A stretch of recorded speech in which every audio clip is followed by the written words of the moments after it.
All right, so we're talking about combinations of functions, adding, subtracting, multiplying, and dividing. So we're going to let f and g be two functions with overlapping domains. So for all x common to both domains, the sum or difference, product, and quotient of f and g are defined as follows. So this just means if it tells me f plus g of x, that just literally means I'm taking f of x, that's one function, and adding that to g of x, the other function. Same thing with subtracting, same thing with multiplying, same thing with dividing. This does not mean that you're multiplying by x. Okay. They also tell you that when you're dividing, g of x can't be 0. That's because g of x is in the bottom, so cannot be 0. All right, so we're going to find f plus g of x, and then we're going to evaluate the sum when x is 2. So first thing we're going to do is add f and g. So f is 2x plus 1. And then I'm going to add that to g of x, which is x squared plus 2x minus 1. So once I've kind of set that up, then I'm just going to combine like terms, and we're going to put it in order as we go. So remember, to put things in order, you're going to go by the degree of each term. So if I look up here, I see I have an x squared. That would be my biggest power I have. So no other x squared, so that one's going to go first. Then I've got a 2x and a 2x. That's going to make 4x. And then a positive 1 and a negative 1 will cancel. So f plus g of x is equal to x squared plus 4x. Now, once I have found that, it says then evaluate the sum when x is 2. All I'm going to do is plug in 2. So to note that, I would say f plus g of 2 is equal to, and then I'm going to plug in the 2. 2 squared plus 4 times 2, which gives me 4 plus 8, which is 12.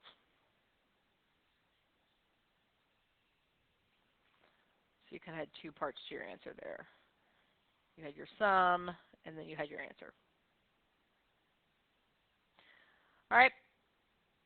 So I've got, again, f plus g of x. That means I'm going to take f and add it to g. So I have x squared plus 1 minus x. Literally just taking f, adding it to g. All right. So I know I'm going to combine like terms. So I'm going to go ahead and put my notation out in the front. I don't have any other x squared, so that goes first. Then I look and I have an x to the first power. That's the only one I have, so minus x, and then my positive 1. Once I get that, then I'm going to evaluate that when x is 2. So I've got f plus g of 2. And I'm going to plug that in. 2 squared minus 2 plus 1. So 4 minus 2 is 2, plus 1 is 3.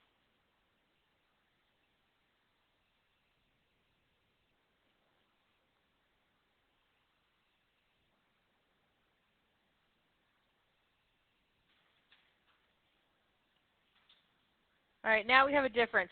So there's a little bit different in the difference because we have a minus sign in front of a function. So I'm going to take f, which is 2x plus 1. And now since I'm subtracting something that has more than one term, I'm going to have to enclose that in parentheses. Or if you're comfortable, then you could go ahead and distribute the negative before you, like that way you wouldn't have to put the parentheses. So in other words, if I know I'm going to subtract this whole thing, I could just immediately say negative x squared, negative 2x, positive 1. All right, but for note purposes, I'm going to go ahead and write it out. All right, so I have the 2x plus 1, and then I'm going to distribute the negative. So I get negative x squared, negative 2x, and positive 1. So now that I know I'm going to put it in order and combine like terms, I'm going to put my notation in the front. So this is f minus g of x. I don't have any other x squareds, so this is a negative x squared. A negative 2x and a positive 2x cancel, and 1 make 2. So now that I have done the difference, I'm going to plug in 2. So I have f minus g of 2 is equal to. This negative is already out front, so it's not enclosed in parentheses. I don't need to worry about doing that. So 2 squared plus 2. So if I take 2 squared, that would be 4. So negative 4 plus 2 is negative 2.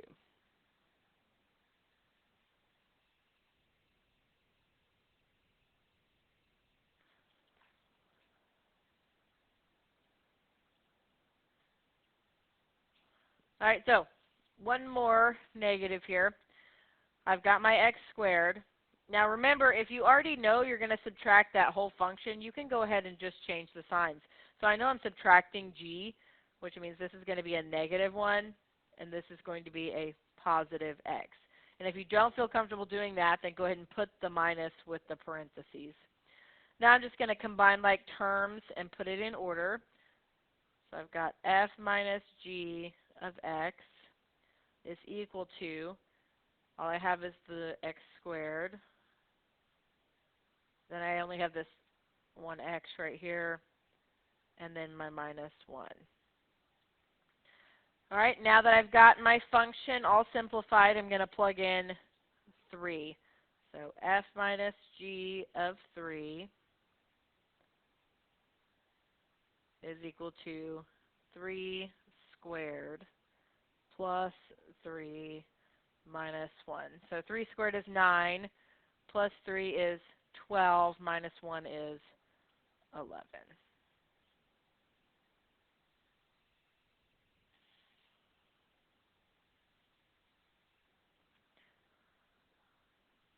All right, so now we are multiplying the two.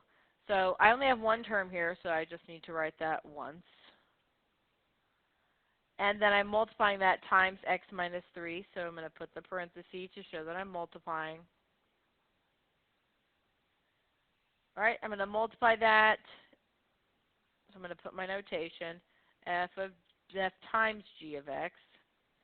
If I take the x squared times the x, that gives me x to the third. Remember, you got to add the exponents. 2 and 1 make 3. And then x squared times negative 3 is negative 3x squared. I don't have any like terms. This is already in order, so there's my function fully simplified. Now I'm going to plug in 4. So I've got f times g of 4 is equal to 4 cubed minus 3 times 4 squared, which equals 16.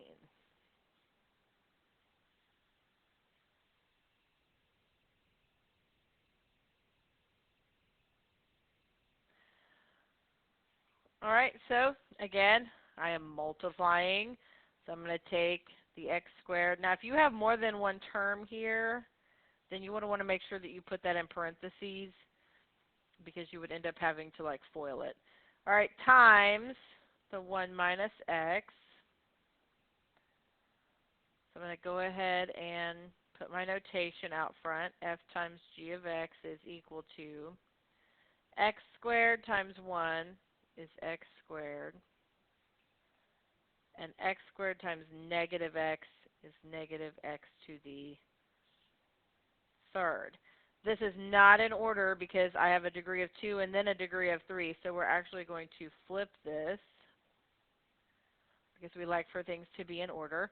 So I've got the negative x to the third should be first, and the positive x squared should be second. So now that I'm in order, I'm going to plug in 3. So f times g of 3 negative 3 squared plus which is, oh, that's cubed. There we go. Which gives me negative 18.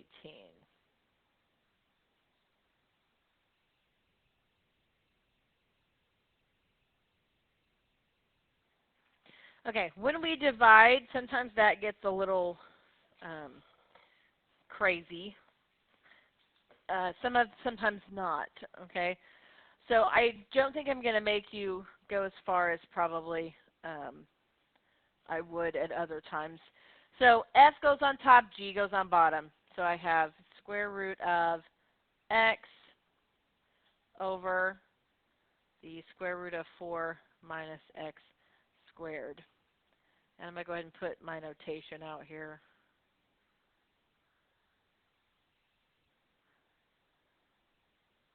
Because there's nothing else I can really do with this. I'm not going to make you get the root off the bottom. We'll just leave it as is. All right, so this is the domain.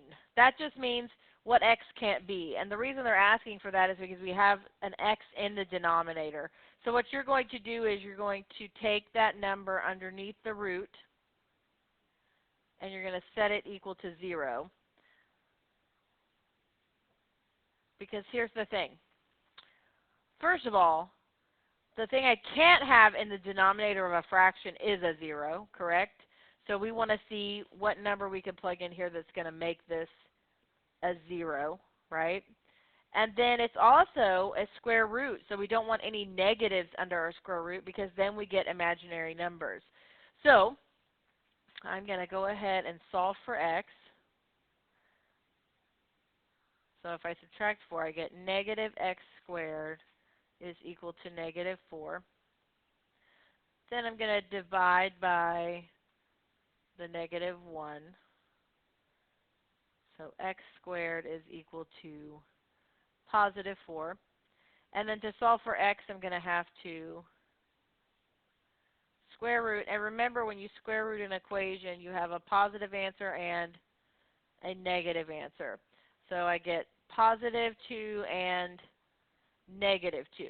So if I plug in a 2 right here, 2 squared is 4, and 4 minus 4 is 0. So I know that x can't be positive 2. And if I plug in negative 2, negative 2 squared is also 4, and 4 minus 4 is 0.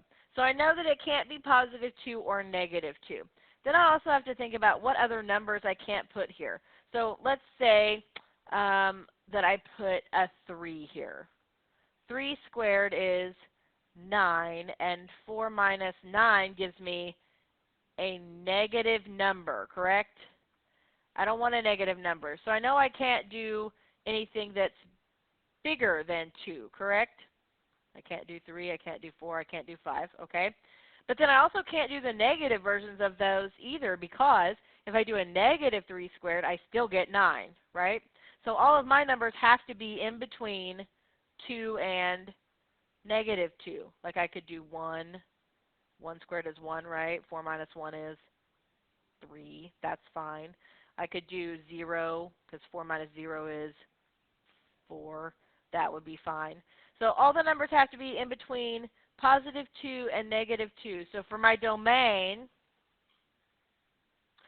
I'm going to use interval notation to state that. So remember, with interval notation, my starting number would be negative 2, and my ending number would be positive 2. But I can't include those numbers, right? Because if I plug in 2 squared, I get a 0 in my denominator. So I would put a parenthesis to show that those are not included. The only other way to write that is in like a set builder kind of notation, where you say x would be in between negative 2 and positive 2. So x is in between negative 2 and positive 2. These always face this direction. X has to be less than 2, but bigger than negative 2. No equal to bars, because we are not equal to. So this would be our whole answer. And you don't have to write the domain both ways. You can just write it one or the other. I'll take it either way. I really like this notation better. I just feel like it's kind of easier. All right, so this time we're taking G and dividing it by F. So I have G divided by F of X. And again, I have a root over a root, so G is the square root of 16 minus X squared. And on bottom, we have the square root of X minus 3.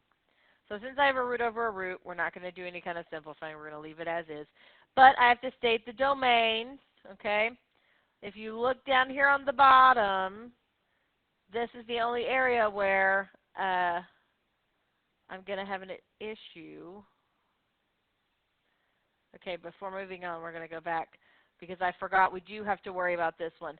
What kind of numbers can we not have underneath this top root? We don't want any kind of negatives, correct? Which means that although on the bottom we could plug in -2, can we plug in -2 on the top? No. And since we have an x there, we have to think about that one as well. So if you think about this range of numbers, the first number that we can actually plug in, we can't plug in -2, right? We can't plug in -1 because that would give us an I, right? So the very first number we can actually plug in would be 0, right? Because I can have a 0 on top, I just can't have a 0 as the number left on bottom.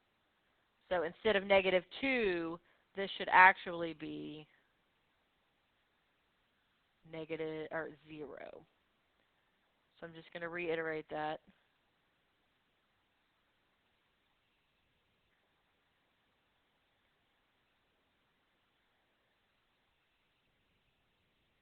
Zero is going to be the first number. And 0 is fine to plug in, so that will have a bracket because we are including 0. And that also means that we need an equal to bar underneath. So if I plugged in 0 here, 0 squared would be 0 minus 4. 4 minus 0 would be 4. Square root of 4 is 2. That's fine for the bottom. Square root of 0 on top, that's fine on top. All right? So make sure that you check both if you have an x value under both roots.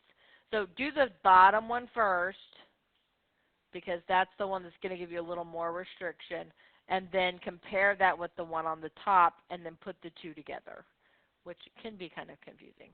So on this one, we're going to start with the bottom. So on the bottom, I'm going to take that x minus 3 and I'm going to set it equal to 0. I'm going to add 3. So I know that to get a 0 on the bottom, I would have to plug in 3. 3 minus 3 gives me 0. So I know that x cannot be 3, but it can be anything that is what to 3? Well, think about it. If I plug in numbers smaller than 3, 2 minus 3, that gives me a negative number under my root, and that's a big no-no. So all of my numbers are going to have to be greater than 3, but not equal to because I can't plug in 3. All right, 3 gives me an issue in the bottom. All right, so let's think about the top. All right, what numbers do I plug in for x that would give me a 0 on top? Well, if you think about it, it'd be 16 minus 16. What squared gives you 16, right?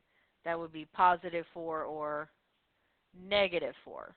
And if you actually set it equal to 0 like we did this one, then you're going to get positive 4, negative 4 when you solve that equation for x.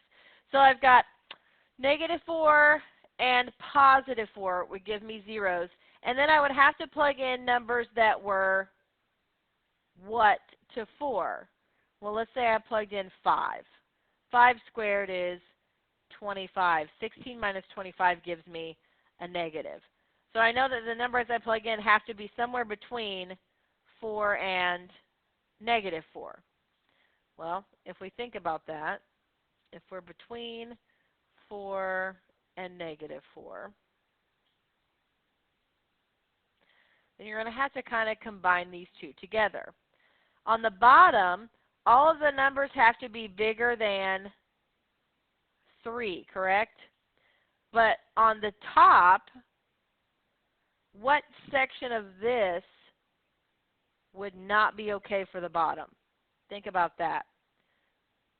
Anything that is less than 3.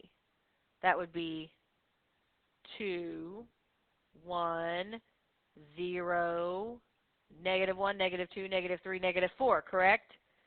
Well, that takes out almost all of this one, right? So the only number in this range that would even work on the bottom is the 4. So I'm going to say that one more time.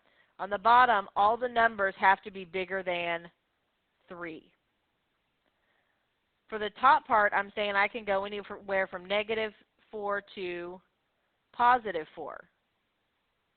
Well, this is posing an issue, right? Because those don't match up.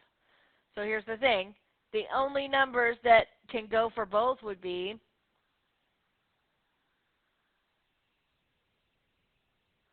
this 4 right here. All right.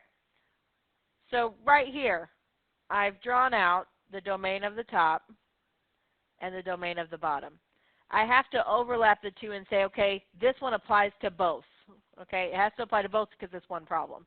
So if I draw down between -4 and 4, both included, between there, that's the top's domain. The bottom has a domain where everything has to be bigger than 3. So I put the open circle and I draw all the way to the right. The overlap would be between, because this is shaded between here and here. This is shaded from here to here. So that would mean that 3 is not included, but 4 is included, and everything in between. 3.1, 3.2, 3.3, 3.4, 3.5, blah, blah, blah, blah, blah. So my domain is 3, 4, or if you wanted to write it where x is between 3 and 4, that's fine. Just make sure that if you have the parenthesis, there's no equal to. If you have the bracket, that means the equal to, it's included. All right, so now we're going to talk about compositions. That's where I take one and plug it into another. So remember, there's two ways to write this. You can also write it as f of g of x, which is kind of how I prefer it, but this is how it is in there. All right, and same thing here. This is like f of g of 2 and f of g of 0. And I don't remember on your homework. I think it has both written out. All right, so this is f of x. All right, and that's the square root of x. X is greater than or equal to 0. That's because 0 is the smallest thing that I can plug in here, because if I plug anything less than that, I'm going to get a negative under my root. All right, and then over here they're telling you that x has to be greater than or equal to 1. All right, so 1 is the smallest thing you can plug in here. And the reason for that is because we're plugging g into the f. So if I take that x minus 1 and I plug it in right here, now I have the square root of x minus 1. And so this, if I plug in 1, 1 minus 1 gives me 0. But if I plugged in 0, 0 minus 1 gives me negative 1, and I can't have a negative under my root, right? So that's why they're stating that for you. So the very first thing you're going to do is f of g of x. That means you're going to take this, the second one that's listed, and plug it into the f of x. So what I like to do is I like to write down f of x. And I'm just going to leave where the x is blank, which is, that's all that's underneath there, correct? And in place of that x, I'm plugging in g.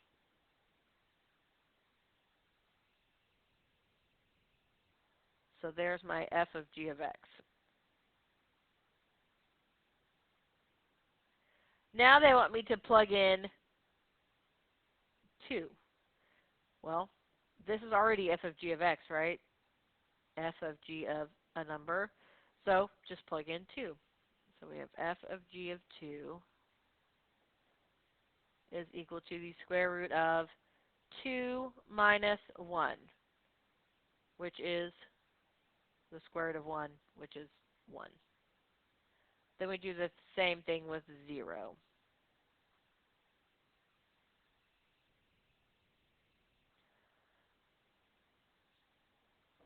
What is the square root of 0 minus 1?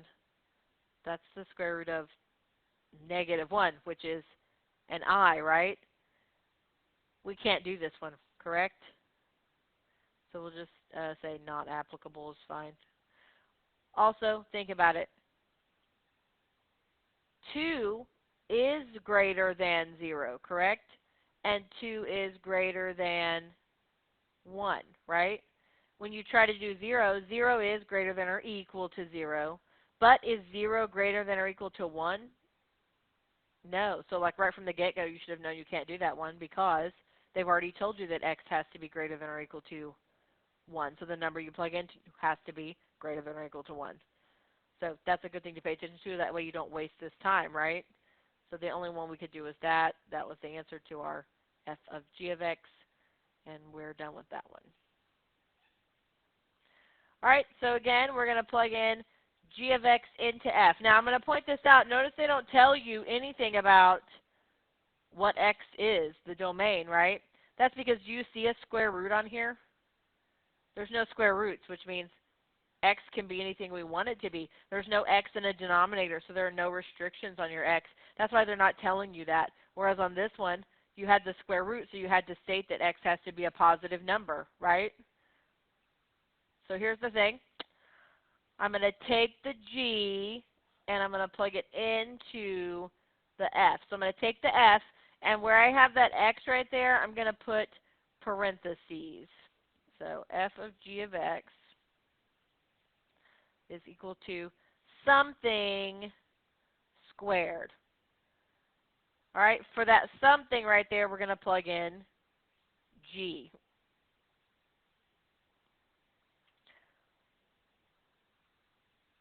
Now, under normal circumstances, I would probably make you take the x minus 1 times x minus 1 and FOIL that out, but I'm not going to make you right now. All right, then they want us to plug in 0, right? So f of g of 0 is 0 minus 1 squared. That'd be negative 1 squared, which is 1.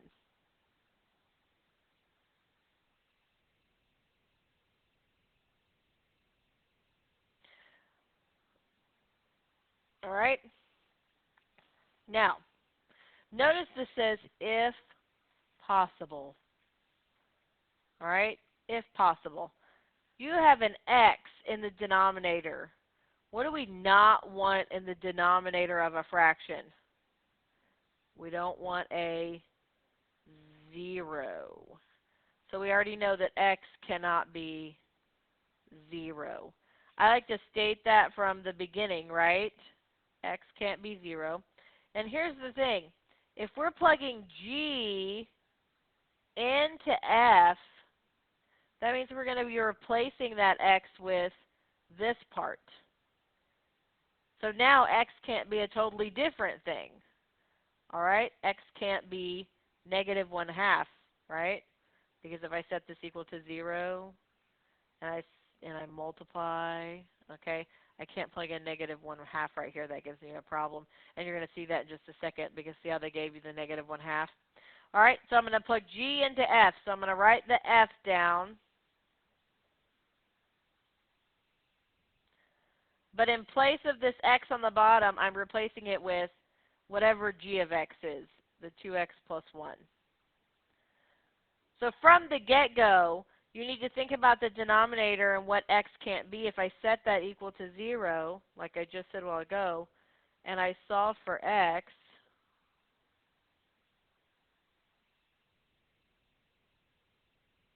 x cannot be a negative 1/2, because if I plug in negative 1/2 right here, and I work this out on the bottom, I'm going to get a 0, and we don't have zeros in the denominator.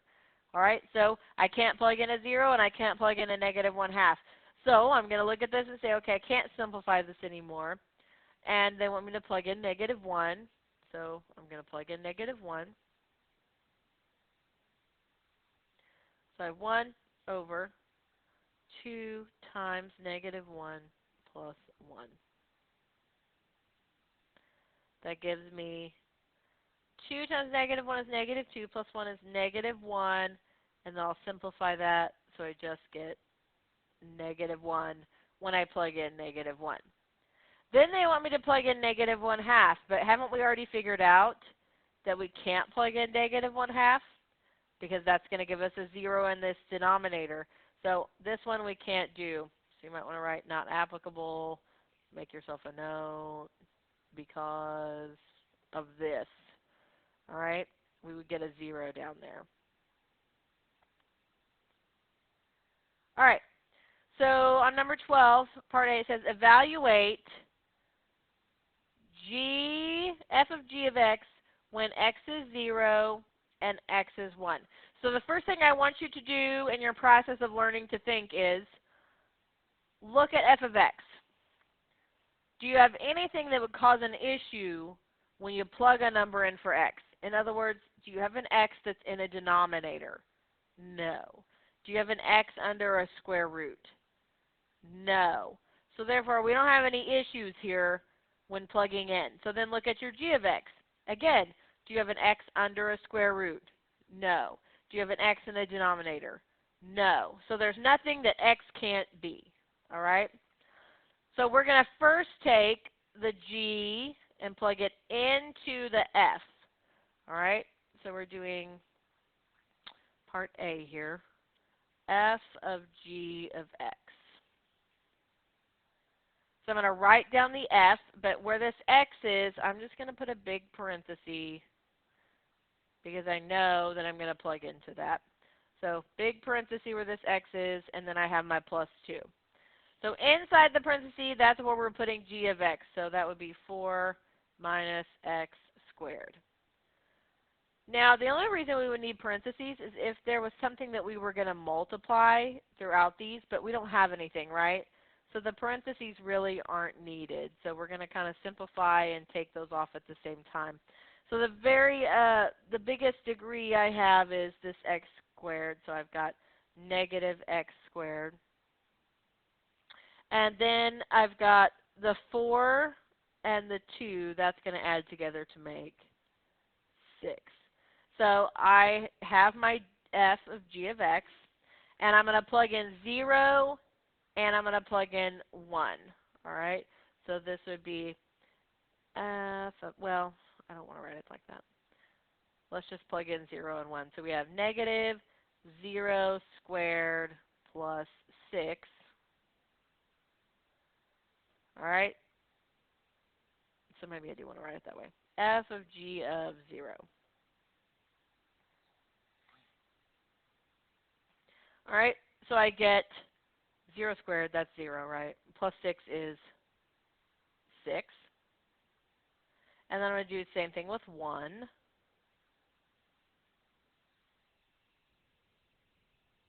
So I get negative 1 squared plus 6. Well, 1 squared is 1, and then I have a negative, so negative 1 plus 6 is 5. So I get 6, I get 5, and then this is also what I had originally, right, for my function. So for part B, we're doing the same thing, but instead this time we are plugging f into g. So you're going to take g and you're going to write it down.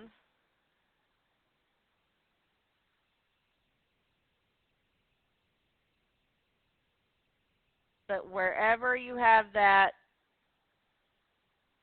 x, you're going to put the parentheses and then it's squared. Now, inside the parentheses, that's where this x was, we're going to replace that with f, which is x plus 2. And I'm not going to make you simplify that. You can leave it as is.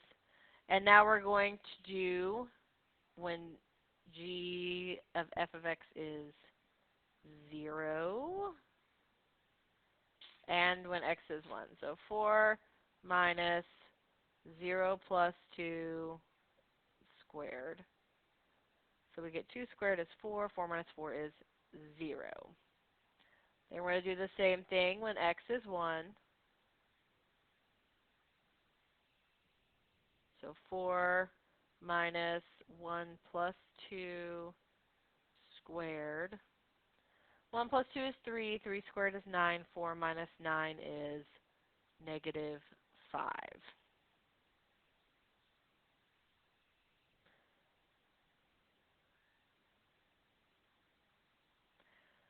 All right, so we're going to find the domain of f of g of x for these functions. And I think this is where we'll do part 2 of the video, so we're going to stop right there.